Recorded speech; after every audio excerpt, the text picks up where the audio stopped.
What's up, y'all? Welcome back to Fish the Moment. Today, I'm going to be talking about sonar settings and teaching you how to get the perfect crystal clear image on your side imaging, down imaging, and 2D sonar, regardless of the brand or manufacturer of your unit.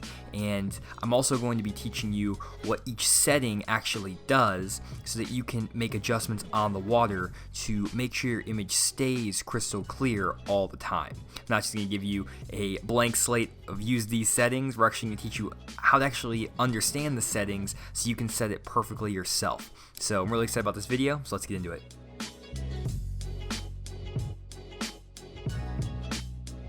Okay, so you may be wondering how I'm going to explain the settings across all the different brands and models of units when they have different interfaces, different settings, stuff like that. And what I've found over the years is that I can set up any Fishfinder on the market, even if I'm unfamiliar with the interface, because I know the proper image that I'm looking for on both the down imaging, side imaging, and 2D sonar. And I feel like a lot of people don't understand what a good image actually is on each of these views. And so in this video, I want to explain what you need to be looking for in an image, and then how you can adjust some settings in general to get closer to that image.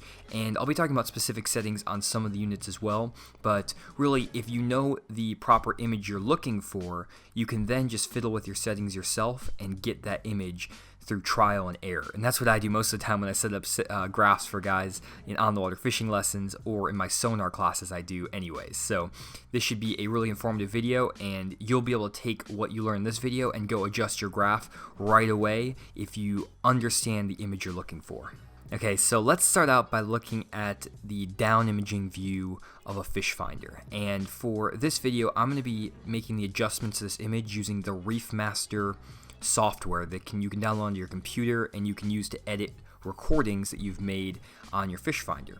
And this works with all different brands of units that allow you to record the sonar. And so what I want to talk about first are the basic settings that are similar across pretty much all units, and then I'll get into some of the specific settings of the Humminbird and Lowrance units later on. So the first setting I want to talk about is the range or the depth. And this has different names across different units, but it's basically how much of the water column is showing up on your down imaging. So you could set the range to 40 feet, 60 feet, 200 feet, and the range is going to affect what the image looks like on the screen. And when you first get your Fishfinder, you'll notice that the default setting for your range or your depth is auto. And what that means is that the depth is going to adjust depending on how deep of water you're in. So if you're in 30 feet of water, the range might adjust to 40 feet. If you're in 10 foot of water, the range might adjust to 15 feet. And while at first glance this might seem like a really helpful feature, it actually hurts you more than it helps you. And so I always turn the auto range off whenever I first start setting up my units. And the reason for that is because the auto range is going to mess with your sense of proportion and scale of the image. And to explain that, let's take a look at a few different images here at different depth ranges. So here's a down imaging image of a brush pile with some fish around it. And this first image has the range at 45 feet. The next image here is when the range is set to 80 feet. And then the third image here is when the range is set to 20 feet. And so as you can see, the range is adjusting up and down from 20 feet, 45 feet, down to 80 feet. And if we take a look at this brush pile and take a screenshot of this brush pile across these three different depth ranges, you notice that the brush pile is a lot different size and scale and proportion in each of these images. And so let's say that your depth finder has the auto setting and it's constantly adjusting from 20 foot, 40 foot, 80 feet. What's happening is that your sense of scale of how big the objects are on the screen is never going to be consistent. So when the range is at 20 feet, the brush piles might look huge, where when the scale is at 80 feet, the brush pile is going to look tiny. And so you're never going to know how big an object is, and it's really hard to tell if you're looking at fish and what size the fish are if that range is automatically adjusting all the time. And so instead, what I like to do is set a constant range and actually make it a specific number, let's say 45 feet. And I pick this number based on the depth that I think I'm going to find fish on a given day. And I made a video about how deep you need to be fishing offshore that I'll link up here. But basically, my rule of thumb is that if I think I'm going to be finding fish in 20 foot of water, I want to set my range to 15 to 20 feet deeper than the deepest point I think I'm going to find those fish. The reason for this is it just gives me a little bit extra screen space and gives me a little bit extra view of what's going on deeper than 20 feet, but it's not so tight or so wide that I can't get a good image of the brush pile. And so what I like to do is set that range to 15 to 20 feet deeper than the deepest point I think I'm going to find my fish on a given day. So now that we have the range set properly, we now need to mess with the sensitivity to make sure that we're getting a good clear image on our Fishfinder. And so if we pull up the image of the brush pile I was showing earlier that has some fish around it, you can see that the image looks pretty okay here. And I'm actually using the default settings in the Reefmaster software. And the two settings that I'm really going to be focusing on are the sensitivity and the contrast in this Reefmaster software. And not all graphs are going to have a sensitivity and a contrast setting. I know my Humminbird Onyx unit does, and then the Lowrance HDS Live does not. But we're not going to focus so much right now about the specific number of sensitivity or contrast or the level of that. What we're looking for is what is the proper image that we want to see on the screen, and what makes a good image good and what makes a bad image bad. So before we get into the adjustments I make to sensitivity and contrast, I want to show you what a good down imaging image looks like and kind of the end result we're striving for when we're making our adjustments. And so there's three things I'm really looking for in a good down imaging image. The first is I want to have good target separation where you can see very clearly specific dots, tree limbs, maybe space between tree limbs, as well as rocks on the bottom. And what this means is that the black space in the background is going to contrast very well with the colored areas or colored objects in the water. And at the same time, I want to make sure that the dots and the tree limbs and the fish are very crisp and clear. I don't want them to be fuzzy or hard to make out on the screen. And finally, I want to make sure that the brightness of the image is very balanced. I don't want the brightness to be too strong that it's almost blown out, very, very bright. I also don't want it to be too dark. I want it to be right in the middle. And so, knowing that all three of these components come together to create an image like this, we can now strive to improve our image and get it to look exactly like this image here that we're seeing at the end of the screen. So the first thing we're going to do is increase the sensitivity, and on some fish finders sensitivity is actually named sensitivity, sometimes it's named contrast, sometimes it's named brightness. The naming conventions for fish finder settings are not always consistent, but basically what increasing the sensitivity will do is it will put more information on the screen and it will make the image brighter. And so all of the hard objects in the water like rocks, sticks, fish, the returns from those images are going to be cranked up when you increase your sensitivity, and everything will appear brighter. And so you're going to get a lot more feedback on the screen, everything kind of gets washed out almost. And then as we take the sensitivity down, all of the objects that have hard returns are now going to have a lot weaker return, to the point where some of them may even disappear, like some of the fish and the sticks in the brush pile here disappear, and all that's left is really the bottom of the lake. And so what the sensitivity then does is it basically adjusts how strong the returns are from every single object. And that's really important when we're trying to figure out what type of object we're looking at, what is fish, what is a rock, what is a tree. And so one thing that I always do is adjust my sensitivity while I'm on the lake depending on how hard the objects are in the water. So if I'm dealing with a really silty bottom where it's very soft, maybe mud or even sand, the returns from those objects are going to be a lot weaker than a hard rock or a rock pile or something that's on the bottom that's very hard. That'll have a lot stronger return and that'll be brighter. And so I might need to set my sensitivity to a lower setting when I'm around lots of rock because the returns are so strong, and then I'll need to increase my sensitivity when I'm around a soft bottom area or things with weaker returns because I want to increase the brightness or the return from those weak images. And so hopefully that makes sense. Increase sensitivity when you're dealing with a soft bottom or soft return objects, decrease the sensitivity when you're dealing with hard return or hard bottom areas.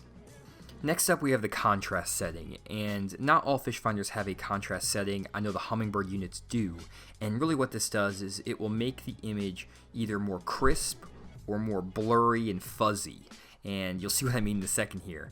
But basically, if we increase the contrast setting, what it'll do is it will make the image a little more crisp. It'll also make it a little bit darker, and this is great for accentuating shadows and for making the image a little bit clearer.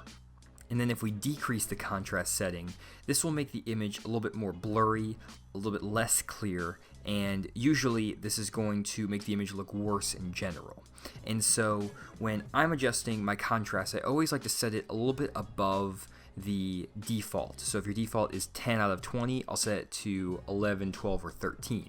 Or in this case in Reef Master, it goes from a scale of 0 to 30, and so I'll go and set it maybe 4 or 5. And so it's not going to be extreme. I'm not going to set it to maybe 28 out of 30, but I'm going to increase it just a little bit, and that will make the image a little more crisp, a little more clear. It'll also accentuate the shadows on the side of your imaging, which I'll show you in a second. So now that we know what adjusting the sensitivity and the contrast will do to the image on the screen, we now want to try to replicate the crisp, clear down imaging image I showed earlier. And so what I like to start by doing is restoring the factory defaults on my Fishfinder. This will take the sensitivity and contrast numbers back to default, and it will get rid of any weird adjustments you made earlier. And so for my Reef Master software, that's just 0, 0 here. Then what I like to do is decrease the sensitivity slightly and increase the contrast slightly. By decreasing the sensitivity, it will weaken the returns of all of the hard objects, and it will make the screen a little bit less bright. And then by increasing the contrast, it will make the image a little bit more crisp and create better target separation in the image. And so the final result will be an image where you can see very clearly defined dots and limbs from a brush pile, which are fish sitting around a brush pile. And if we compare this new image to the default image, you can see that the default image has almost an outer glow around all the objects because the sensitivity was a little bit too high and the contrast was a little bit too low. But then by making these small tweaks, I was able to get rid of this outer glow on all the objects, make the objects very clear, very precise, and now I can really pick out everything in this image clearly. Now, obviously, not everyone's going to have this software where they can make really minute adjustments like I can here, but you can do the same thing on a Humminbird unit as well as a Lowrance unit by decreasing your sensitivity and increasing your contrast slightly. Now, the settings will be a little bit different by unit, which I'll get into a little bit later, but again, the big thing is you want to be able to replicate this image on the screen here and not worry so much about what the exact settings are for the graph.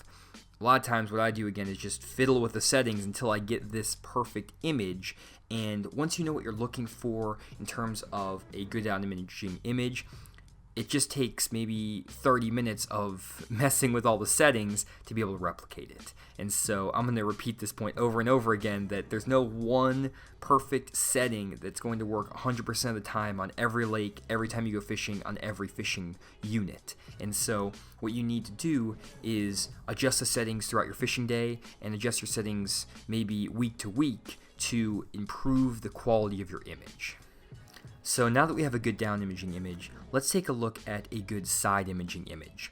And here is a really crisp, clear image of a rock pile off of a main lake point where you can see some really nice shadows, some really nice rock cover, and also you can pick out a few dots in the shadows of these rocks, which are fish. And I'll make a video about how to find fish on your side imaging here in the next week or so, and so stay tuned to the channel for that. But basically what I am looking for in a side imaging image are the same things I'm looking for in my down imaging image. I want an image where the target separation is really clear. I also want to make sure that the contrast is set properly so I get very defined shadows that are crisp and easy to see. And I also want to make sure that the brightness isn't too strong or too weak. And the big thing with the side imaging especially is I want to make sure that the shadows are very dark and crisp. The shadows are important in side imaging because a lot of times you can see fish in the shadows of objects, and it also allows you to pick out objects easily if you can see these black shadows. And so to get this image, we are going to again adjust the sensitivity and the contrast to make it look perfect. But before we get into the sensitivity and contrast settings, let's talk about setting the proper range for side imaging. And the sweet spot for me on range on my side imaging unit is between 60 and 80 feet. And the reason that I don't set the range out to, let's say, 150 feet to cover more water right and left of the boat is because when you set the range to, let's say, 150 feet, the images on the screen are going to be tiny relative to the screen. And so a brush pile maybe that's the size of the front deck of your boat might be the size of a thumbtack when your range is set to 150 feet on both sides, or when it's set to 60 feet, an object that's the size of the front deck of your boat might be the size of a silver dollar.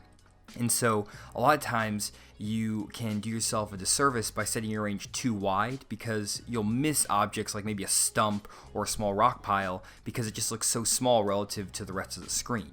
And so usually a range of anywhere between 60 and 80 feet is going to still allow you to cover quite a bit of ground, but the objects will also be big enough where you can actually pick them out on the right and left side of your boat and be able to see them and mark them and stuff like that. So don't set the range too wide, put it between 60 and 80 feet and you'll be good to go.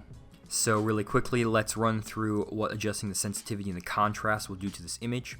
If we take a look at the sensitivity setting, when you increase the sensitivity, this is going to make the image a lot brighter and again kind of wash out the image. And then if you take the sensitivity down, it will make the image a lot darker. And then if you adjust the contrast setting up, that will make the image a little bit more crisp. It'll also make the shadows pop a little bit better. And then if you take the contrast down, it will make the image a lot more muted, a little bit more fuzzy and blurry, and the shadows won't be as well defined. And so now that we know what the sensitivity and contrast settings will do to the image, let's try to replicate that perfect, crisp, clear side imaging image I showed earlier. So again, I took the settings back to default 00 on my side imaging image, and you can see the image does not look that great, but with a few small adjustments we can make it look a lot better. And so what I'll do on this image is I'm going to decrease the sensitivity and I'm going to increase the contrast, just like I did on the down imaging image. And decreasing the sensitivity will make the image a little bit darker, which is going to accentuate the shadows and the black space in this image, which is what we want in the side imaging image. And again, we want those shadows to be very black and precise. And then I'm going to increase the contrast, which is going to add some sharpness to the image, make it a little bit clearer, and also make those shadows pop even more. And so if we take a look at this new image and compare it to the old image, you can see the old image is very washed out, it's very bright, and you can't see those black shadows at all. And then the new image, you can see very clearly the black shadows, the tops of the rocks, as well as some dots in the shadows of those rocks. And so this is the image that we're looking for on our side imaging when we're changing the settings. And all you have to do then is just, again, mess with the settings on your Fishfinder until you get to this crystal clear image. Now, one call out is, even though it looks really simple using this Reefmaster software to adjust the settings and make it look perfect, a lot of times different fish finders and different models across different brands are a little bit more challenging to adjust. And sometimes it takes me 20 or 30 minutes of digging into the interfaces of each different unit to find which settings I need to adjust to get this perfect image. And a lot of times I'll go into a fishing lesson not knowing exactly how to set up a particular unit, but because I know what the proper image is, I'm able to figure it out. And if you are having trouble setting up your unit even after watching this video, definitely sign up for my Sonar class that I'll be doing on Sam Rayburn Lake on January 10th and 11th, and this will be in Texas. And I'll be doing a 2-day class where we're doing a 4-hour in the classroom session explaining how to understand fish finders, how to interpret the images, settings, all that stuff. And I'll also be going out with you in your boat for 45 minutes to set up your fish finder, look at schools of fish, and make sure that you have the perfect settings in your graph to help you catch fish all year round. And so make sure you sign up. There are limited spots available, and if you want to take your fishing game to the next level this next year, especially with your fish finder, sign up now, and then you'll be able to take advantage of that the whole rest of 2020. So the last view we're going to talk about is the traditional 2D sonar. And what I find in general with the 2D sonar is that the default settings on most of the units I use is pretty well optimized out of the box. And I don't actually use 2D sonar that much anyways, and so usually what I like to do is just keep the 2D sonar on the default setting and not mess with it too much. I might increase or decrease the sensitivity just a little bit, but other than that, it's pretty straightforward and pretty well optimized again out of the box. So just restore default settings on the 2D sonar and you should be good to go. Okay guys, so now I want to show you the settings on my Humminbird Onyx unit, and this is the unit I use to record all of my sonar recordings for my videos. And I just pulled up an old recording here where you can see a nice rock pile over here and a couple of brush piles up here. And if you don't know how to interpret this image, I do have a couple of videos on my channel explaining how to interpret side imaging. You can check those out using the links above or in the description. And the settings on this unit are very specific to the Onyx unit. They won't translate perfectly over to other Humminbird units, to Lowrance units, or to Garmin units. I'll talk about the difference here in a minute, but I do want to just kind of walk you through how I set up this graph, and it's pretty similar if you kind of understand the proper image you're looking for like we talked about earlier. So if we press the settings button here, you can actually see that there's a lot of different settings we can mess with. We talked about some of these, but not all of them. So first up we have the sensitivity, which we talked about earlier, and basically you can increase the sensitivity, which will make the screen brighter, and then you can decrease the sensitivity to make it a little bit darker. And I find that on my Onyx unit, I like to keep my sensitivity between about 7 to 10. That's pretty much a good sweet spot for me, depending on the type of lake I'm on or depending on the depth of water I'm in. But usually I keep it between 7 and 10, and like I mentioned earlier, there's no one setting that fits all situations for a Fishfinder. A lot of times I'm changing the sensitivity from 8 to 10 throughout a different fishing day even, depending on whether I get into really hard bottom, soft bottom, stuff like that. And when I am getting into some softer bottom, I usually increase the sensitivity because the returns will be a little bit weaker. And then when I get to some hard bottom, like these rocks over here, where you can see the sensitivity is a little bit too high, it's really bright here, take that sensitivity down to 7 or 8, it'll make it a little bit less bright just because those rocks have such a strong return. And so, again, between 7 to 10 is good on my sensitivity on this Onyx unit. For my contrast, I usually keep that between about 10 to 13. And really what that's going to do is, again, make the image a little more crisp. And if you get it too low, down to like the 5 or 6, it'll wash out the image. If you get it too high into the 14 or 15, it'll make it a little bit too crisp, a little bit too grainy. And so if I keep it around that 10 to 12 mark, usually works out really well. And it'll make these shadows pop really well, which is what we're looking for in that image. And so those are the sensitivity and contrast settings I use. And then just scrolling through the other settings really quick, I always set my chart speed to my boat speed. So if I'm idling at 4 miles an hour, I'll set my chart speed to 4. And I do recommend idling at 4 miles an hour. That's a good sweet spot for these graphs. As far as the frequency settings, I always use 455 kilohertz. A lot of people ask me about this. Should I use 455? Should I use 800? And for me, it's really easy to tell which one I should use, because if we switch over to 800, look how bright the screen gets. It basically washes out the screen. And if we were going to use the setting, what we have to do is we have to go through and decrease our sensitivity a lot to get the image to look right. Well, it's kind of weird to go into the negative sensitivity range for me. I don't really think that makes much sense, though this image is pretty similar to the one we were looking at earlier, but we're looking at -1 sensitivity. If we kept it at 8 sensitivity, it just blows out the screen. And so each will work, but for me, I just like to stick with 455. It works great for me, and that's what I've always used. So that is similar across pretty much all manufacturers' units. And then on the Onyx unit, there's a switch fire mode. I just keep it at clear mode. I don't mess with the max mode. It just makes it too bright and weird. Sonar colors, again, you can do a lot of different sonar colors. I like to stick with the classic blue, because that's what the Humminbird units were kind of designed around, is that blue palette. But sometimes I'll switch it up if it's like a really bright day and I want the image to really pop. I might go to this like green or a yellow palette. It's very bright. This is also good when you have really muddy bottom, because that'll increase the sensitivity. And then there's also the red-green color palette, which I actually really like sometimes for certain applications that I've talked about in other videos. And I'll mention in other videos as well. But usually I just stick with the blue color palette. About 95% of the time I'm using the blue palette. That's what I stick with. So that works there.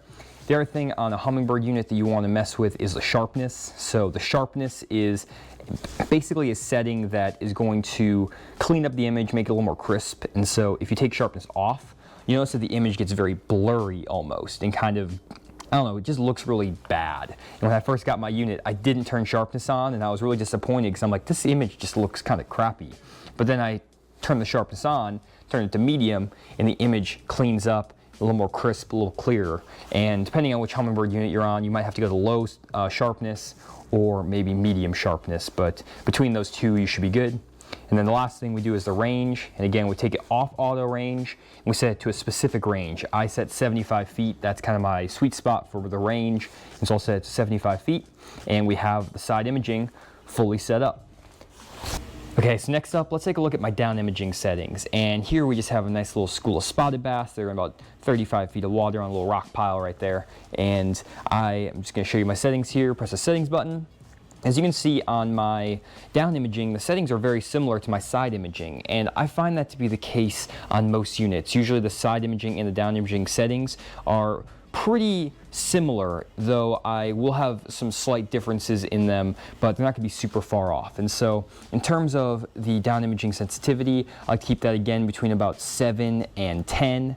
I'll normally drop it down to the 7 or even maybe the 6 mark if I really want to filter out some of the smaller fish, especially if I'm in some deep trees. But otherwise, I keep it around like that 9. It makes all the fish in the area kind of pop, and so I don't want to go too high, obviously like 14 or something. That's a little bit too much. But if I can keep it around like that 9 or 10, the fish still pop, you get a lot of good target separation, and they look pretty nice. And so that's where I keep the sensitivity. As far as contrast goes, normally I will keep that between about 10 and 13. Sometimes when I have the rocky bottom, you can see it kind of makes the screen a little bit too bright. So I'll take it down to maybe about 11. And anywhere between about 9 to 10 on the sensitivity and 10 to 11 on the contrast is a good starting point on both the side imaging and the down imaging if you don't know where to start. And it'll give you a good enough image most of the time. And then again, chart speed at 4, because I graph at 4 miles an hour. As far as the frequency, again, I keep it at 455. If I'll go to 800, it really blows out the screen, and I need to take the sensitivity down. So 455 is where you need to be. And then we have the Sonar colors. Again, you can do a lot of different colors. You can do the yellows, the reds, the ambers, things like that. I really kind of stick to a couple palettes though. I'll go to this kind of green, bright green color when it's kind of hard to see the screen, whether it's a lot of glare from the sun, or if I'm just kind of having trouble seeing the screen that day, you can see the image really pops with that color palette. But otherwise, I keep it on the blue palette most of the time, and that works great for me. And then other than that, sharpness again is on medium for my graph. And then I have the range, again, set to a manual range. This time I'm putting it at 60 because I want to make sure that I can see a little bit deeper into that like 50, 60 foot of water, but I don't want the screen to be too wide that these fish look really small. And so I'll adjust this range every lake I go to and even different times of the year. So this image was taken on Table Rock Lake in Missouri, and the fish were in 35 to 55 feet of water. So I set the range to about 60, maybe even 70 feet at times. And then if I'm fishing earlier in the year and the fish are in 15 foot of water, I might take that range down to 35 feet. And as you can see, when we do that, that basically gets rid of the fish on the screen here. And so you have to play with your settings a lot to make sure you have it set in the right location. Again, there's no one perfect set of numbers and settings that work for every unit for every day of fishing. You're gonna have to experiment with them, but as long as you know what that ideal image is on the screen like we talked about earlier, that's what you need to know, and then you just fiddle with your settings until you get that image and you're good to go. Next up, let's talk about settings on the Lowrance unit, specifically the HDS Live unit. Now, I've actually set up several of these over the last few months, and one quick call out with the Lowrance units is that the sensitivity setting for Lowrance unit is called contrast, while on the Humminbird unit, sensitivity is called sensitivity. But also on the Humminbird unit, a Humminbird has contrast, but that's not the same thing as the contrast for Lowrance. Very confusing. It's sometimes kind of hard to jump between units, but basically sensitivity on a Humminbird unit is the same thing as contrast on a Lowrance unit.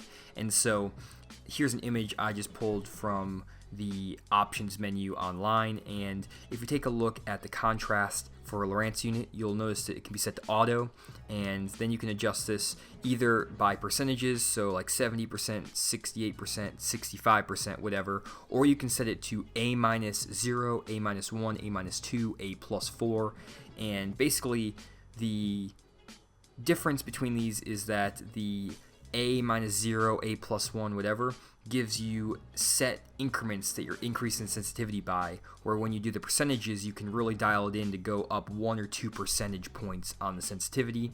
Not that big of a deal. Usually what I like to do, though, is just set the contrast on your Lowrance unit to A-2 to A-6.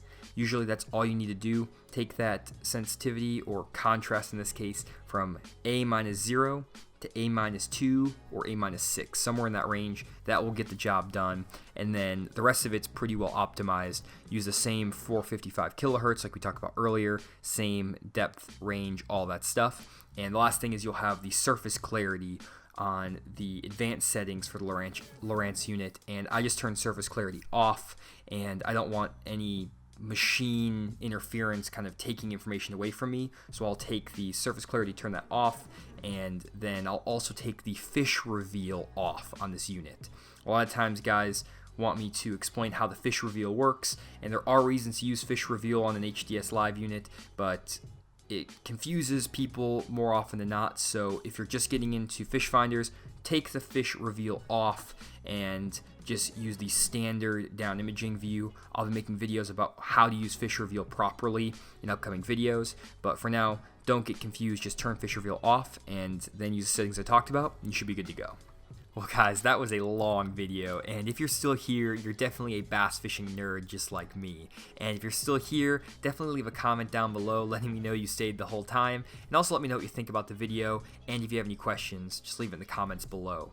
And so, thanks again for checking out the video. Hopefully it will be helpful and help you guys set up your fish finder properly in 2020 to find a lot of good fish. And if you're still having trouble when you got to the lake and can't figure it out, definitely sign up for my Sonar class on Sam Rayburn Lake in January, and also be doing a few more around the rest of the United States, hopefully later in the year, and so more information to come on that. But other than that, thanks again for checking out the video. Share it out with a friend if you think they'll enjoy, and I'll see you all in the next one.